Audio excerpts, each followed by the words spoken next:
Sizabala imithetho kaNkulunkulu elichumi. U-Exodus 20 kusukela kuverse 1. Isihloko sendaba imithetho elichumi. uNkulunkulu wasekhuluma wonke lamazwi esithi, "Yinkosi uNkulunkulu wakho eyakhupha eGibhithe endaweni yobugqili. Ungabi labanye onkulunkulu ngaphandle kwami. Ungazenzeli izithombe ezibaziweyo. Lomfanekiso lokho okusezulwini, lalokho okusemhlabeni, lalokho okusemanzini angaphansi komhlaba. Ungazikhothameli, ungazikhonzi. Ngoba mina Nkosi uNkulunkulu wakho nginguNkulunkulu olomona. Ngehlisela ububi baboyise ebantwaneni besizukulwane sesithathu lesesine sabangizondayo. Kodwa ngilothando olungapheliyo ezizukulwaneni eziyinkulungwane zabangithandayo abagcina imilayo yami. Ungalisebenzisi ngeze ibizo leNkosi uNkulunkulu wakho, ngoba olisebenzisa ngeze ibizo layo uza kuba lecala phambi kweNkosi. Khumbula usuku lweSabatha ulwenze lube ngcwele. Uza kusebenza insuku eziyisithupha, uwenze wonke umsebenzi wakho, kodwa usuku lwesikhombisa luliSabatha leNkosi uNkulunkulu wakho.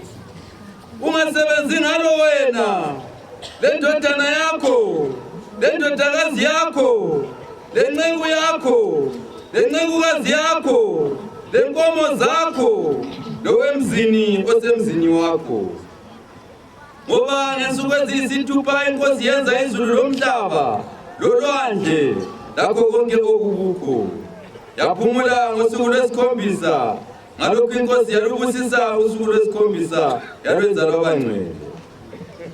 Hlonipha uyihlo lonyoko, ukuze zibe zinengi insuku zokuhamba kwakho elizweni ekunika lona iNkosi uNkulunkulu wakho. Ungabulali, ungafebi, ungebi, ungafakazi amanga ngamakhelwane wakho, ungabi lamhawu ngendlu kamakhelwane wakho, lomkakhe, lenceku yakhe, lencekukazi yakhe, lenkabi yakhe, lobabhemi wakhe, langolunye ulutho lwakhe. Dumisani uJehova! Amen. Dumisani uJehova! Hallelujah. 56 Ndebele. Yimo 56 Ndebele.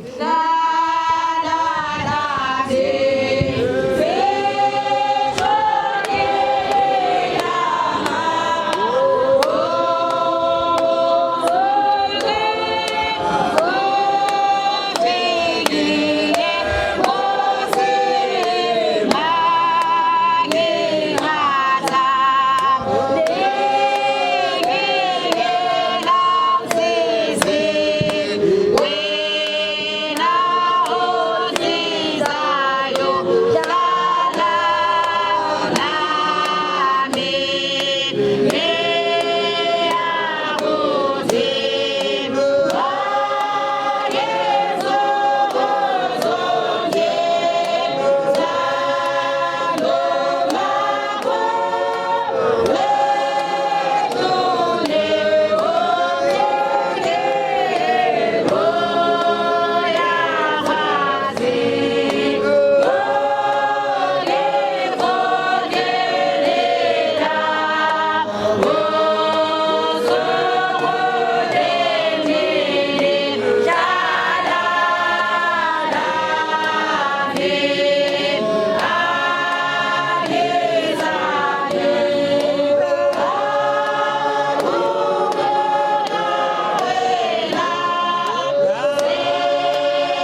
rata ule uha modimo a romile morwagai Jesu Kristu o tla gore fe gore shwela mo sefapanong. Ngithanda ukubonga inkosi yethu Jesu Kristu athumile ukuzosifela esiphambanweni. Haleluya. Amen. Kawani modimo o ratile lefatshe hakang gore o le neile morwagai gore o mongwe le o mongwe a dumela mo go yena a le bophelo bo bo sa feleng. Ngokuthi uNkulunkulu walithanda izwe kangaka ukuze ubani nobani okholwa nguye angaphuphi.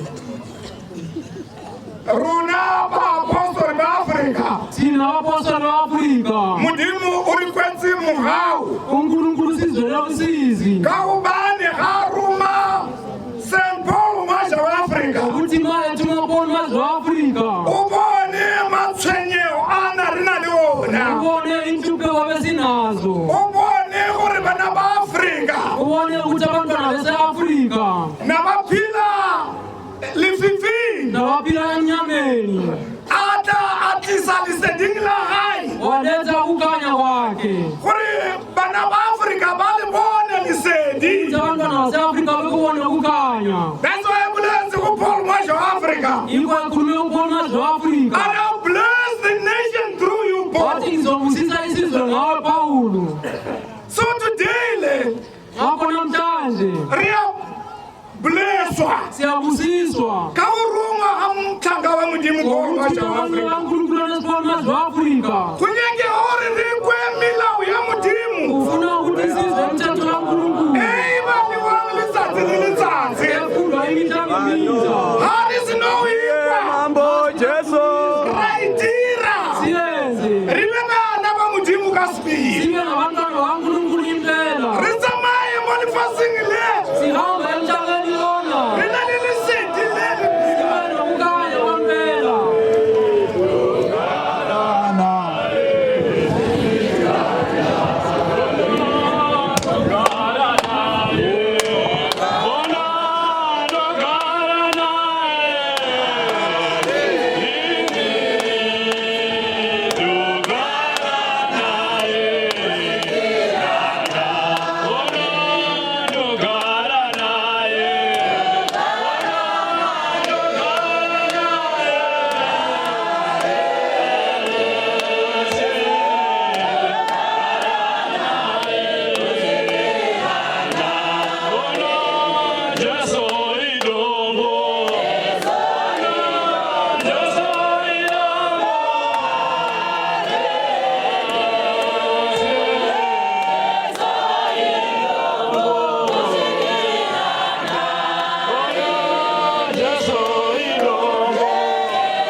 amazwe. Yayi mupinde mumoto mudomo mwene upenyu. Izani lingene echeni libe nempilo. Haleluya. Amen. Nokuti pano taunganira kudya nyama yaShe Yesu. Ngokuthi lana sibutanela kudla inyama kaJesu Kristu. Nokunwa ropa lake. Nokuphuza igazi lakhe. Kuti sigare naye. Ukuthi sihlale naye. Kuti sifambe naye. Ukuthi sihambe naye. Sithe kuda kwakhe. Ukuthi senze intando yakhe. Nokuti wakatuma Paulo mwazi wa Afrika. Ngokuthi wathuma uPaulo mwazi wa Afrika. Alikudzidzisa. Uyafundisa. Alikuti chagara munhu. Uthi akuhleze empini. Noti nomuitisa zvaanoita. Yiko kumenzisa lokho akwenzayo. Agarwa naJesu. Wahlezi uJesu. Watapirwa noupenyu. Ushabuliswa impilo. Wagarwa naJesu. Wahlezi uJesu. Wane simba rokudanyika. Unamandla uthanda Wagarwa umhlaba. naJesu. Wahlezi uJesu. Wakuita kuda kwababa. Wenza intando kaBaba. Haleluya. Mwari Baba. Ubaba uNkulunkulu. Naishe wetu Yesu Kristu. Inkosi yethu Jesu Kristu. Ugara mahali. Wahlezi kibo. Umuitisa zvakanaka. Wamenzisa okuhle. Watapirwa nokunamata. Wajabuliswa nokuthandaza. Haleluya. Ndingo yekunamata Mwari. Ithuba lokuthandaza uNkulunkulu. Mumweya nomuzokwayo. Enhliziyweni naseqinisweni. Haleluya. Amen. Yakazwa izwi richitaura 2 weeks ago. Yezwa izwi likhuluma amaviki namabili adlulileyo. Wayapfuura. Lisithi isikhathi sidlulile. Vanhu havalize zvavasingaiti. Ukuthi abantu bashumayele into abangayenziyo. Wayapfuura. Isikhathi sidlulile. Vanhu vaprofite zvavasingaiti. Ukuthi abantu baprofite into abangazenziyo. Vanhu vakaita Uma utshela umuntu ukuthi uyafeba nawufeba. hazina mari ndonyamudzira vanhu. Ngoba uNkulunkulu uthi Vanhu kutaura abantu zvavasingaiti. ukukhuluma into abangazenziyo. Ndizai ubombwe. Ukuthi balekelani ubufebe. Zviri zvose zvinoitwa nomunhu zviri kunze kwomuviri. Izinto zonke ezenziwa ngumuntu zingaphandle komzimba. Unotadzira muviri wake. Kepha wenza ubufebe wonela umzimba Asi wakhe. muviri Tizai upombwe. Kepha Tizai kunamata zvifananidzo. balekelani ubufebe, balekelani uthandaza imfanekiso. tizai ubombwe. Balekelani ubufebe. Tizai kunamata zvifananidzo. Balekelani uthandaza imfanekisithombe. Asi munhu achiri kuita zvinhu izvi. Kepha umuntu usenza lezo zinto. Cha, Hanzi naHosea Yoma yakhuluma uthi chapter 5. ku-chapter 5 Hanzi vanhu vangu vanokanganwa. uthi abantu bamalibala Vanhu vanokanganwa kuti Mwari anovaona. bayakhohlwa ukuthi uNkulunkulu uyababona. Vanofunga kuti vakahwanda. Bacabanga ukuthi bacatshile. Haleluya. Cha, Unotaura zvaunotaura. ukhuluma lokho Asi ziva kuti okukhulumayo. are you in right standing with God? Kodwa wazi ukuthi umendaweni elungileyo Zvaurikukwanisa unozviita here? okushumayezayo uyakwenza na. Zvauri kutaura kupanza kuwadzano mhai. Okukhuluma ukushumayela Uchiti vanhu vangu mama vakashata. sithi ukutheba kubi. Unishuwa here kuti hausichaita mhako. Unesiqiniseko sokuthi awusenze ukutheba na. Kulinga kuri kuti haisi nguva yekutaura munhu zvasingaiti. ukuthi cha asiso sikhathi sokukhuluma into ongenziyo. Hanzi ndafunga kunyakudzira vanhu. Uthe ngicabanga Kunyakudzira vanhu. Haleluya.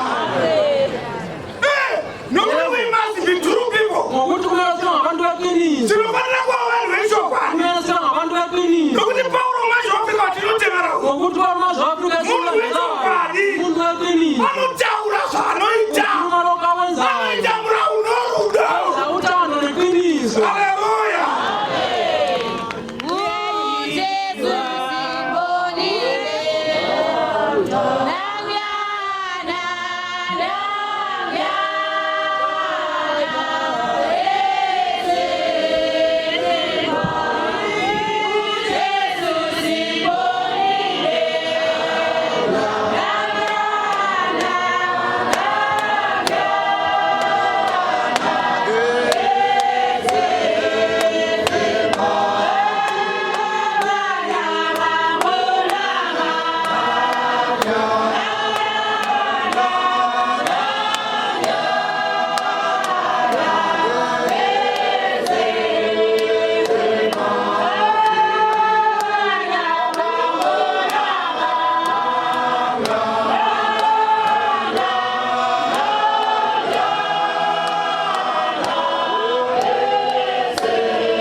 Jesu tamuona. Jesu simbonile. Takumuona.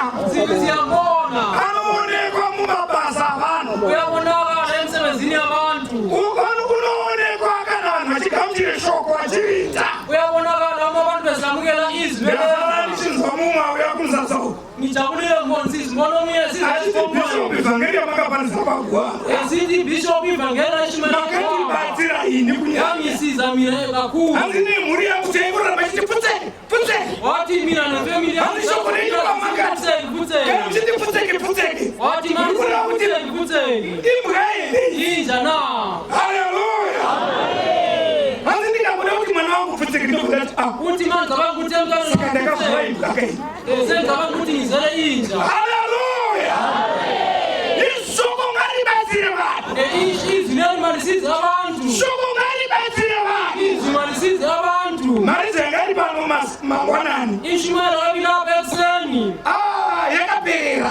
Ipelele. Inunakiza. Imnani. Inufata. Yatamuliza. Mwari ngamukomborere murumakazi. Arabe akadao. Atale njalo. Arabe achipariza Evangelia ya Jesu. Atale shimala Evangelia ya Jesu. Uye achijiriri kuti zvose zvaakachipariza. Jaro kaperwenza jamu huwa isenza.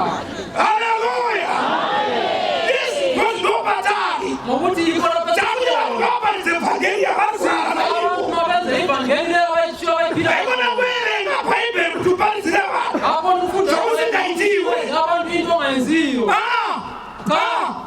Ndozvikurambwa naMwari Baba. Wakatuma Paulo mwacho waAfrica. Akamutuma. To recreate people. Ukutana kusha abantu. Kuti kuti vanhu vadzidzire shoko. Akutawanda funda izwi. Haleluya.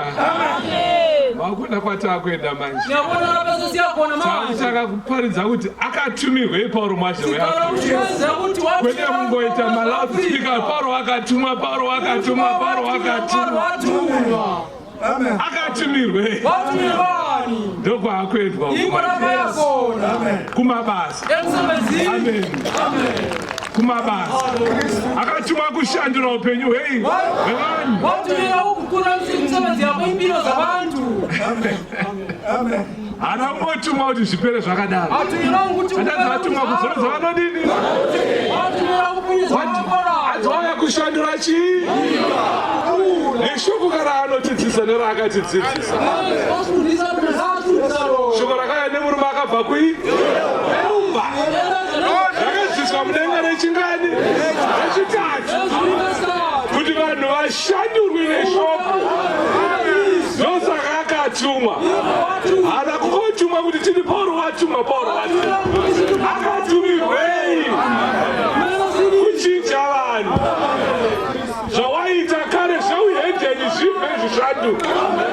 Mabasa akare ainyangadza abviswa. Vanhu vave vanhu vani vaMwari vashandurwa neshoko. Ndosaka akatumwa. Ndosaka Bishop ari kutika iwewe wacho tanga washandurwa neshoko. Hauri kuparidza iwewe.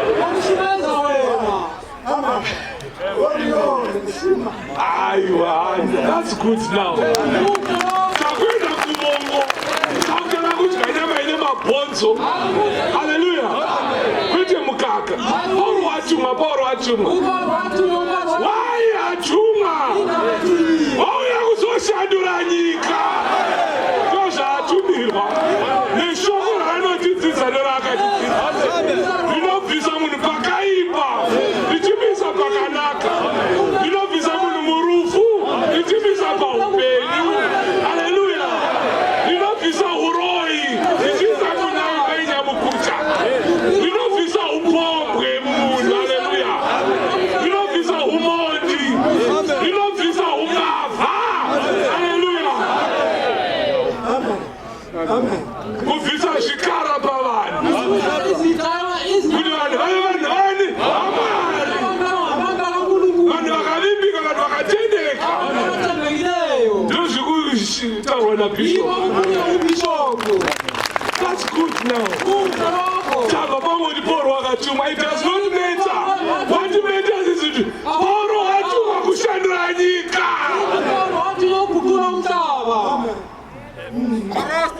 kubvisa vanhu pamabasa akare, paupenyu hwakare, pamararamiro akare, kubvisa vanhu munyika. Inonzi church, the body of Christ, Mirwani. That's good, Bishop. Bishop, look at it. Takuda practical. Vangeri nobatika. Vanhu vakashandurwa upenyu. Vachibatsira vachioneka. Be the what? Tamu practical wakomana. Theory takapedza. We're now challenging each other practically. Hanzi kakutenda kusema basa mwalimu. Unaonekera. Kutenda kusema basa is dead. Akuoneke.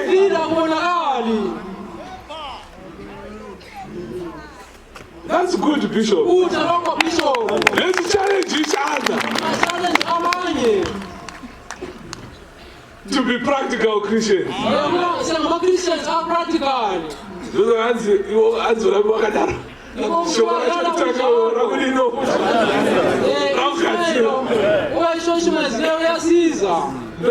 Shokora mali is a double edged sword. Hallelujah.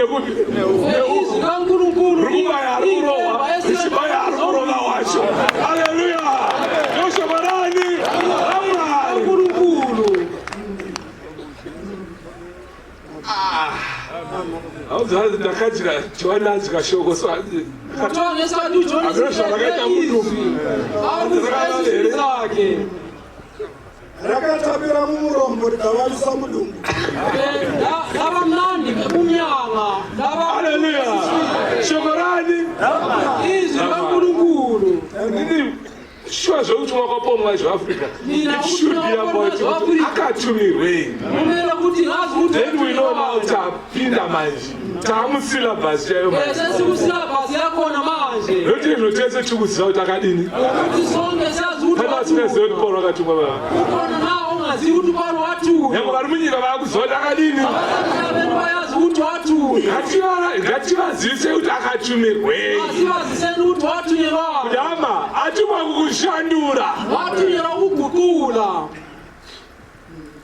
Kukubvisa pauromba, pakuvimba namazamu, pakuvimba navanhu,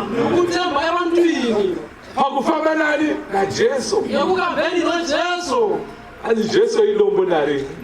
Jesu chiyedzo nari. Ndogara naye Jesu.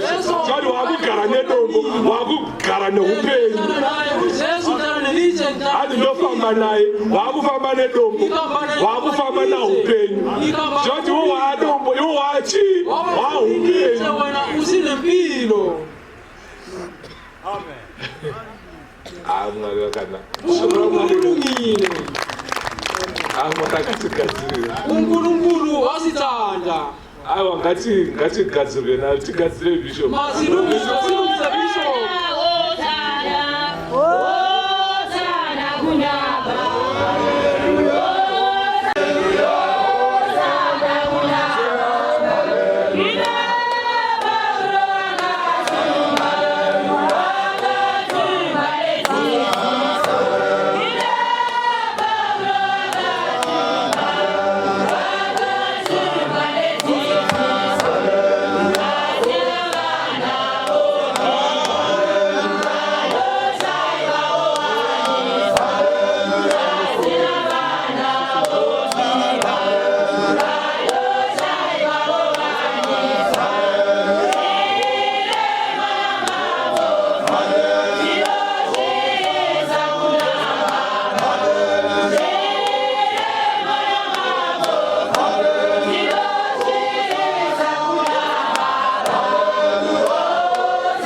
intando kaNkulunkulu kufanana nezvikuitwa kudenga. fana nokwenzakala ezulwini. Haleluya.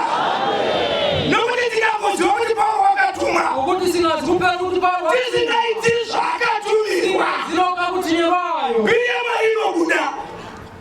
Udumo lukaNkulunkulu Ukaenda kune Ezekieli 11. ungafunda kwezekeli. Biriyama yakabuda mutemberi. Udumo lukaNkulunkulu lwaphuma etempelini. Nokuti vanhu vakaramba vachinamata zvifananidzo. Ukuthi abantu balantandaza izithombe. Temberi iripo. Itembeli ikona. Vanhu vakaramba vachiita upombwe. Abantu balabefeba. Temberi iripo. Itembeli ikona. Vanhu vakaramba vachiita madiro. Abantu balasenza intando yabo. Temberi iripo. Itembeli ikona. Vanhu vakaramba vachinamata zuva. Abantu balatandaza ilanga. Temberi iripo. Itembeli ikona. Mbiri yaMwari ikabuda. Udumo lukaNkulunkulu lwaphuma. Vana vaIsraeri vakasara vasina Mwari. Abantwana bakaIsraeli basala bengenayo uNkulunkulu. Haleluya. Tikaramba tichitadza. Siyala sisona. Tichikuti Paulo wakatumwa. Sisiku Paulo wathuma. Kunenge kuri kutuma kwemuromo. Kuwa kuthuma komlomo. Pasina zvinosapota. Kungekho usapotayo. Kuchinja kwako iwe. Ukutshintsha kwakho wena. Nokukupurira kutuma kwako. Iko kufakazela ukuthi uyabona zwapuri. Kushanduka kwako iwe. Kuba kwakho wena. Kuti kuti unengaita hakuna murume usingachiwi. Akuthi awusinga Kuchitsiva vakadzi sokutirira vanhu vavafanirwa. usingawukela wafazela nupepeziyezi. Asi uchi kuti Paulo wakatumwa. Kepha usithi Paulo wathuma. Uchiona vanhu vachigarira pasi kurongera munhu. Usibona abantu behlala phansi bethethelwa okubi. Vachironga zvakashata. Behlela okubi. Asi vachikuti tiri muremnant church. Kepha usithi sisenkonzo yesechechi yaQiniso. Uchiona vanhu vachitaura zvinyanzi. Ubona abantu Nokutukana. Nokutaura zvinonyangadza Jehovha. Chikhuluma lokho ukuhlambalaza uJehova. Asi vachikuti Paulo wakatumwa. Kepha usithi Paulo wathunywa. No, you are just ukutaura zvisipo. Nikhuluma okungekho. Vakumekana tira kupupura kutumwa kwaPaulo macho. Kodwa ungafuna ukufakaza ukuthi uyabona zwapuri. Let's be true men. Masibe ngoqiniso namafana abantu besifazana beqiniso. Haleluya. Tadaro takutaura zvechokwadi. Masenze njalo sesikhuluma iqiniso. Nokuti nyika iri kufira murimei. Ngokuthi umhlaba ufela Iri kutotemba newe. uthemba wena. Ndakotaura masikati pamusoro paNebukadhinezari. Ngeke ngakhuluma emini phezu kaNebukadineza. Vazhinji vose nen'anga.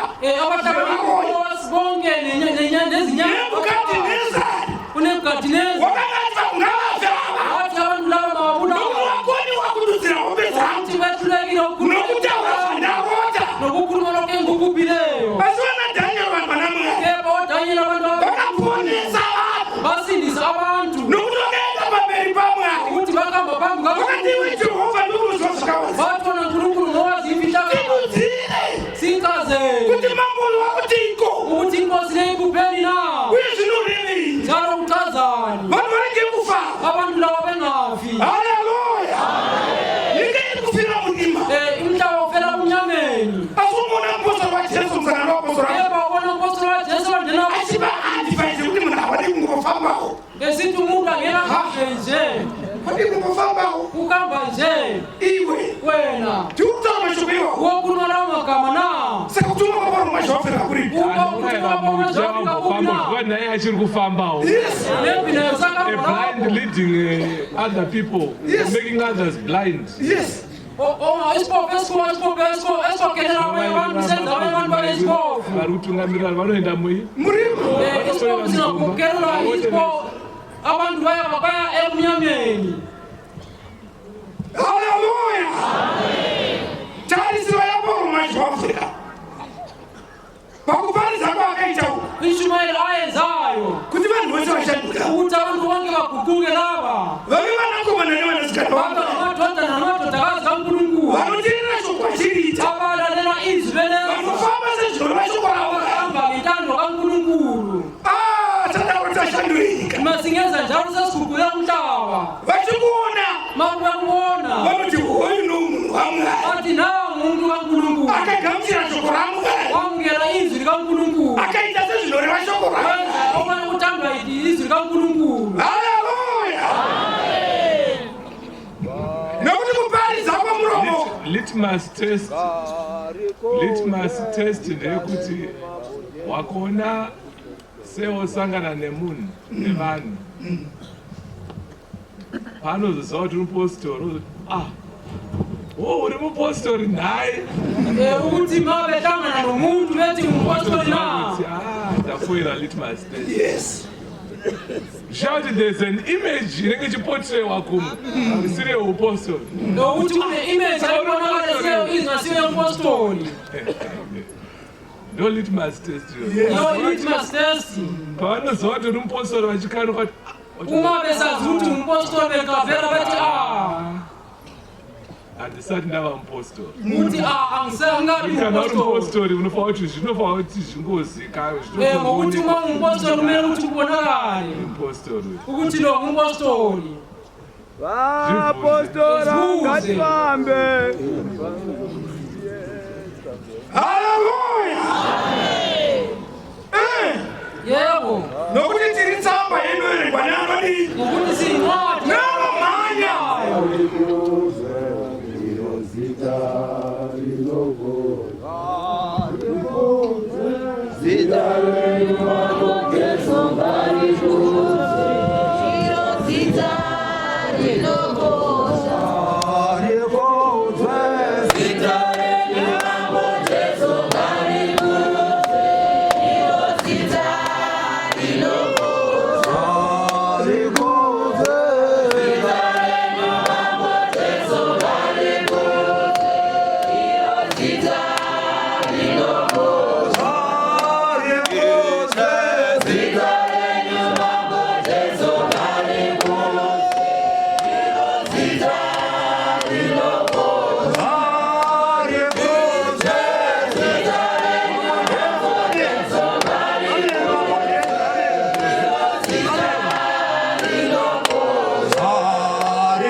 naizvozvo zvatinoruramisa nokutenda ngatiende rugare kuna Mwari naShe wedu Jesu Kristu watakaona naye mapindiro nokutenda munyasha idzi. Haleluya. Sanctuary iri kuvakwa. Sanctuary yakiwa. Iri kuvakwa pano nhasi. Mangwana munomuka muchiona. Sasa ndiyaguma niona. Pane mikomborero. Kunezibusiso. Inobva mukururamiswa. Zisuma yakururamiswa. Neropa raJesu. Negazi raJesu. Neropa romwanakomana waMwari. Negazi raDokotela waMulungu. Haleluya. Vanopinda umo. Vavangenayo lapa. Nokutenda. Okukholwa. Kuti Jesu Kristu mwanakomana waMwari. Kuti Dokotela waMulungu. Uye kuti ivo vakatenda. Kuti vona vakoni. Kuti Paulo manje waAfrika wakatumwa naye. Manje waAfrika watumwa muyo. Pane mikomborero. Zibusiso. Iri kubudamo. Zipuma lapa. Nokuti sipo. Ngokuti isipo. Inogeza tsvina yehembe. Isigeza ubungcola bempahla. Ropa raJesu. Igazi likaJesu. Rinogeza zvivi. Geza izono. Haleluya. Nokuti tose takatadza. Ngokuti sonke sonile. Pane zvivi zvinongonamatira vanhu. Kunezona ezinamatela abantu. Haleluya. Zvakafanana. Kuyafana. Nokuti murume anga achifamba. Kuti indoda beihamba. Aine $10 yake Ine muhombe. $10 esikhwameni. Osvika kumba. Befika endlini. Okurwa hembe yake. Beshubula iyembe impahla yakhe. Mukadzi otora hembe yawoigeza. Umfazi athathe impahla washe. Iye paanga achibudisa foni. Yena naye khupha ifoni. $10 yadonhera pasi. $10 iwele phansi. Haana kuiona. Akayibonanga. Paanozobvunza mukadzi awasha. Uza khona umfazi esewashile. Unokuti mukadzi uya wamba $10 Uza yake. kuthi umfazi lo ushontshe $10 yami. Mwari asazviona bayadonhera. Kepha uNkulunkulu Akafanana akakhona ifakafani Uri nabantu. kupumha mukadzi wako. Wena Kuti waba $10. ukuthi utshontshe $10 Yasina kuba. angayitshontshanga. Chivi changokunamatira. Kuyisona esikunamateleyo. Haleluya. Takatadza. Solile. Takatadza. Solile. Uko mukadzi wanotsamwira murume. Umfazi esondele indoda.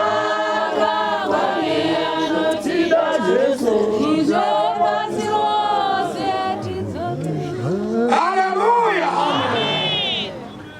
Tinogezwa umu. Siyagezwa lapha. Tinonazwa umu. Siyalungiswa lapha. Erenga. Naizvozvo zvatinoruramisa nokutenda ngatiende rugare kuna Mwari naShe wedu Jesu Kristu watakaona naye mapindiro nokutenda munyasha idzi dzatinomira madziri. Ngatigare natariro yokuona kubwinya kwaMwari zvisati zviri izvo bedzi, asi ngatifarewo mumatambudziko tichiziva kuti kutambudzika kunouyisa kutsungirira, kutsungirira kunouyisa kuidzwa, kuidzwa kunouyisa tariro, tariro hainyadzisi, nokuti rudo rwaMwari rwakadirwa mumwoyo yedu nomweya mutsvene watakapiwa. Nokuti Haleluya.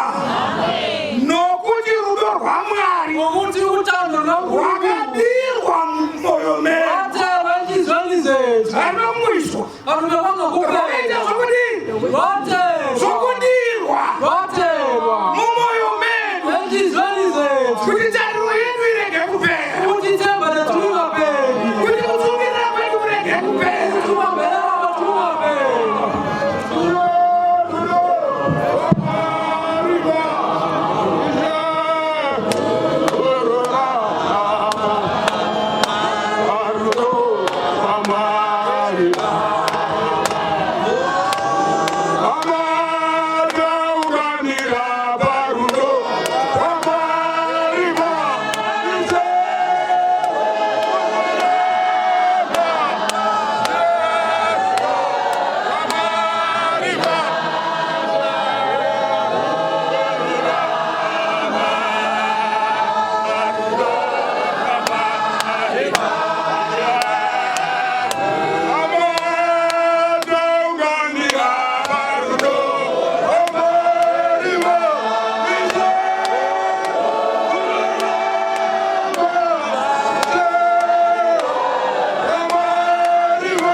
Amen. Amen. Amen. Amen. Amen. Amen. Amen. Hallelujah. Rudor hamari baba. Nguru baba. Kururama. Kurunga. Kunoone pana mabasa. Kunoone pana kufamba kwetu. Kunoone pana kutaura kwetu. Kunoone pana maitiro yetu. Tupanoone kwa kururama. Kururama kone kuno muromo. Kunoone pana mabasa. Kunoone pana kusema zivi. Kunoone pana kuda mwari. Nokuzipira. Hallelujah. Nokuti tichiri pamushayi wa simba. Kristu pangu akafanira. Wakavira vasikadi Mwari. Nokuti zvinogamba kuti munhu avira wakarurama. Nokuti zvimamunga ungatsunga. Kufira wakanaka. Asi Mwari unoratidza rudo rwake kwatiri. Pakuti Kristu akatifira tichiri vatadzi. Zvino zvatakakambisa muromo wake. Tichaponeswa zvikuru sei nawo pakutama. Nokuti zvatakayaniswa naMwari. Nokumakomana wake. Tichiri vavengi vake. Zvikuru tichaponeswa.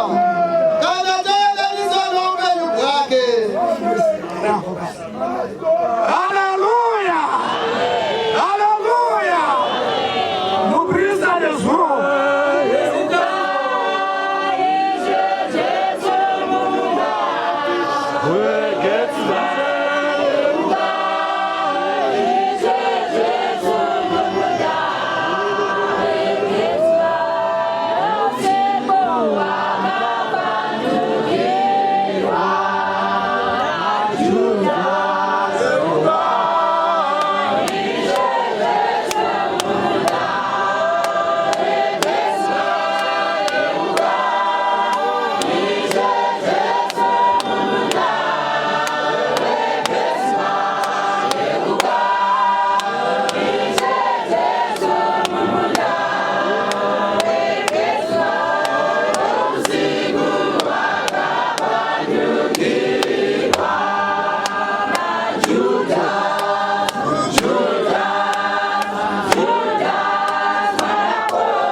kurwa Waba mtu wa afuge. nokuti munhu unowa achimuka Iko zanga hapa pambiluzo mbele cheche mkacho wa ngoma. aizvozvo hekure kumeri musakamutirwa muchachirani kuchimbwa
Afrika yetu. Haleluya. Lesi sokuyisikhathi sezaziso. Leyo ngoyezizibiso. Isaziso esilaso ngesabantu abamukelwe ebanjeni labo. Ziso zathinacho lesi abantu bagamushirwa muchechi nabo. Silenjabulo enkulu ngalintambama. Nomfaro omukuru manero ano. Kulumhlangano wesitho senkosi eNswazi. Amsangano uno wechirayiro chashe pa Iswazi. Sengezelelwe ngabantu abalichumi lanye 11. Bawenzerwane bantu 11. Ngase sihlanganisa labantu ababhabhatizweyo namhlanje. Tikasanganisana abantu babhabhatizwa muzibona nasi. Bayi 232. Banoita 232. Dumisanu Jehova. Dumisanu Jehova.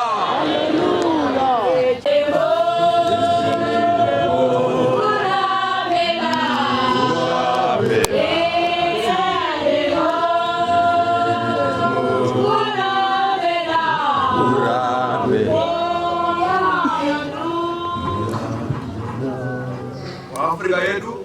Afrika varoti vaita vana mai muri kuseruko muri muroti abapupi babe bana mabufu ndimi wechishanu mongoita makadaro ngowesitano lizakwenza linjalo moita dimbura lenze ngamafitshane nguva dzapera naye kamuna wakashanzira Afrika yedu. Amen. Regerana wa Mwari. Hallelujah. Jini muroti Mtemasango. umuroti umtemasango Lusaka Zambia. elisaka eZambia Bishop Muzire. Bishop Mzire Nemashoko omwe amshino wa Mwari andalidzwa panguva yachimuna matafano. lamazwi amwe awengcele wafundiswe ngesikhathi sitandazo lapha Ndadzisoti omwe amshino wa Mwari ndichoona kudenga kwazaruka. fundiswe ilizwi kamwe awengcele ngibona amazulu ambuliwe Ndobva ndaona varumwe vatatu. abona amadoda amathathu Wadadzisoti omwe amshino wa Mwari kuti vatumwa. engizwisisile mweno ingcele kaNkulunkulu kwana izithunywa Ndobva ndanzwa izwi usingaonekwi lichiti. yezwa ilizwi longabonakaliyo lisithi Vauya pa musangano uno vachikumbira kuna Mwari pamusoro pemabasa. abaze kulo umhlangano becela kuNkulunkulu ngemsebenzi Kudenga kwaite nyasha pamusoro peupenyu hwavo. amazulu usizi phezu kwezimpilo zabo Kuzara Jehovha chapera chakadaro. sambulo lesi saphela kanjalo Ndadziswa pamusoro pemurume unonzi Godfrey. Godfrey. efundiswe phezu umuntu othiwa nguGodfrey Kana aripo ngaasepere pedyo kuti batsirane. maye khona aphakame aze eduze sincedisane Achifamba kule unonzi chokuda here. ma ehamba ukhona omunye othiwa nguchokuda laye aphakame asondele phambili Shelo dressed Osana. High dressed Simeon.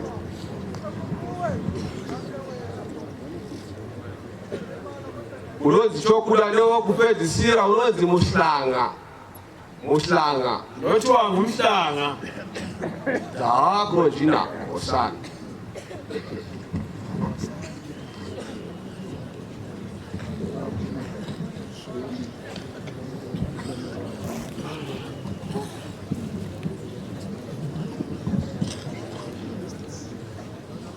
Shelo dressed Osana. Sheune sisi. Ndadzwa kudenga kusvikudzire pamusoro pavanhu vakachikupira pamusoro pemabasa. ngizwe ezulwini kukhuluma phezu kwabantu ade becela ngemsebenzi Zvikanzi unonzi mushona ndiani? othiwa Mushoma. Kudenga kwanditi nhasi pano kudenga kwakunzwira tsitsi. Ndaona musi wa22 Juni ilizwi likamweya mwedzi wachiri kupinda. ilizwi likamweya wengcele lapha uzwele usizi Pachinyorwa pepa muchadenga umo. ngone mhlaka 22 Juni kubhalwa iphepha Ndobva waritambidzwa. kubhalwa iphepha walinikezwa Watambidzwa nepa iri kudenga kwati. ngesikhathi unikezwa leli phepha emazulwini kuthe 22 Juni ndoba uchapinde basa. mhlaka 22 Juni wena Ndaone basa rinogara pamusoro peupenyu hwani. usunomsebenzi oza kudala Ndadzauchiwa pamusoro pebasa dai. Dzakro jina Osana. Ndaona kudenga kunzwe tsitsi pamusoro peupenyu hwako. bona amazwi ekuzwela usizi phezu kwempilo yakho Ngazi nokudenga uteurwe kamwe chete bedzi lomuprista upinde basa. ilizwi likamweya engcele lithe uthandazelo kanye ngomprista ungene umsebenzi Zvapera izvo zvemunhu wakaberekwa 1980, 86, 85, 80 ndiani? Ndiyo nai. Zvabva zvapera nhasi pano.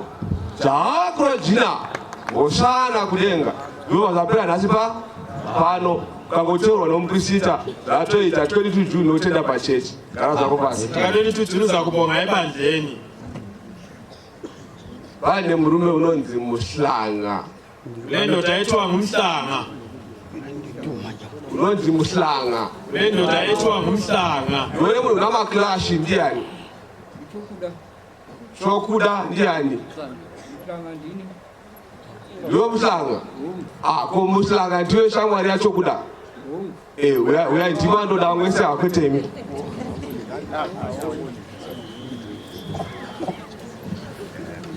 Ndaone murume unoratidza kuti wanga usinga upenyu hwake hwanga uchinetsa nokutoona asi zvakatanga kare. Jehovha Osana. Utengisa ukubana impilo yakhe ibihlupha ehlupeka nokubona kodwa kwaqala kudala Kudenga kwanzwe tsitsi pamusoro peupenyu hwako naye. amazwi akuzwele usizi ngaphezu kwempilo yakho Isho kudenga wangoti kumbira kuna Jehovha kwezuva rimwe chete bedzi. Jehovha osana uchikumbira pamusoro poupenyu hwako ndadzoswana chinobva tapinde mhuri yavaberekwa. Hayi maosana ko murume wandinoona wakafanana newe ndibaba here? Vari baba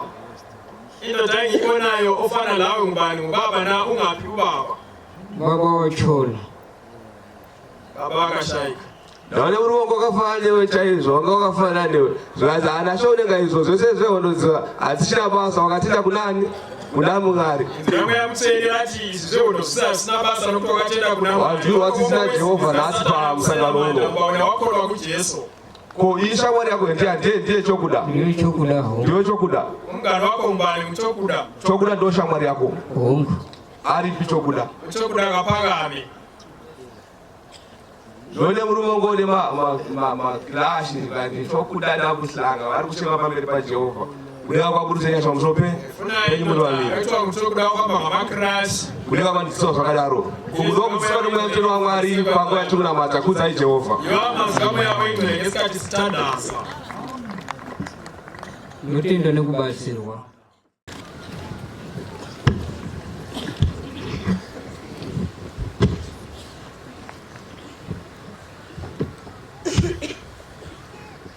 Zvino kungatikorudzai shoni Jesu Kristu norudo rwaMwari Baba nokuwadzana kwaMweya Mutsvene zvezvingagara nemi vose zvino kudzamarare kwekusingaperi.